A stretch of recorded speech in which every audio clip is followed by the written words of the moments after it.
त्र्यम्बकाय त्रिपुरान्तकाय त्रिकालाग्निकालाय कालाग्निरुद्राय नीलकण्ठाय मृत्युञ्जयाय सर्वेश्वराय सदाशिवाय श्रीमन्महादेवाय नमः। नमस्ते अस्तु भगवन् विश्वेश्वराय महादेवाय त्र्यम्बकाय त्रिपुरान्तकाय त्रिकालाग्निकालाय कालाग्निरुद्राय नीलकण्ठाय मृत्युञ्जयाय सर्वेश्वराय सदाशिवाय श्रीमन्महादेवाय नमः। नमस्ते अस्तु भगवन् विश्वेश्वराय महादेवाय त्र्यम्बकाय त्रिपुरान्तकाय त्रिकालाग्निकालाय कालाग्निरुद्राय नीलकण्ठाय मृत्युञ्जयाय सर्वेश्वराय सदाशिवाय श्रीमन्महादेवाय नमः।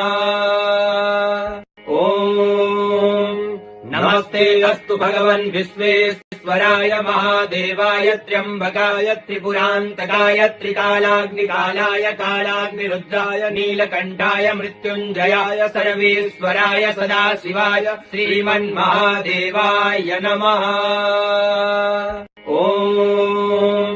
नमस्ते अस्तु भगवन् विश्वेश्वराय महादेवाय त्र्यम्बकाय त्रिपुरान्तकाय त्रिकालाग्निकालाय कालाग्निरुद्राय नीलकण्ठाय मृत्युञ्जयाय सर्वेश्वराय सदाशिवाय श्रीमन्महादेवाय नमः। नमस्ते अस्तु भगवन् विश्वेश्वराय महादेवाय त्र्यम्बकाय त्रिपुरान्तकाय त्रिकालाग्निकालाय कालाग्निरुद्राय नीलकण्ठाय मृत्युञ्जयाय सर्वेश्वराय सदाशिवाय श्रीमन्महादेवाय नमः। नमस्ते अस्ताय नमः। नमस्ते अस्तु भगवन् विश्वेश्वराय महादेवाय त्र्यम्बकाय त्रिपुरान्तकाय त्रिकालाग्निकालाय कालाग्निरुद्राय नीलकण्ठाय मृत्युञ्जयाय सर्वेश्वराय सदाशिवाय श्रीमन्महादेवाय नमः। नमस्ते अस्तु भगवन् विश्वेश्वराय महादेवाय त्र्यम्बकाय त्रिपुरान्तकाय त्रिकालाग्निकालाय कालाग्निरुद्राय नीलकण्ठाय मृत्युञ्जयाय सर्वेश्वराय सदाशिवाय श्रीमन्महादेवाय नमः।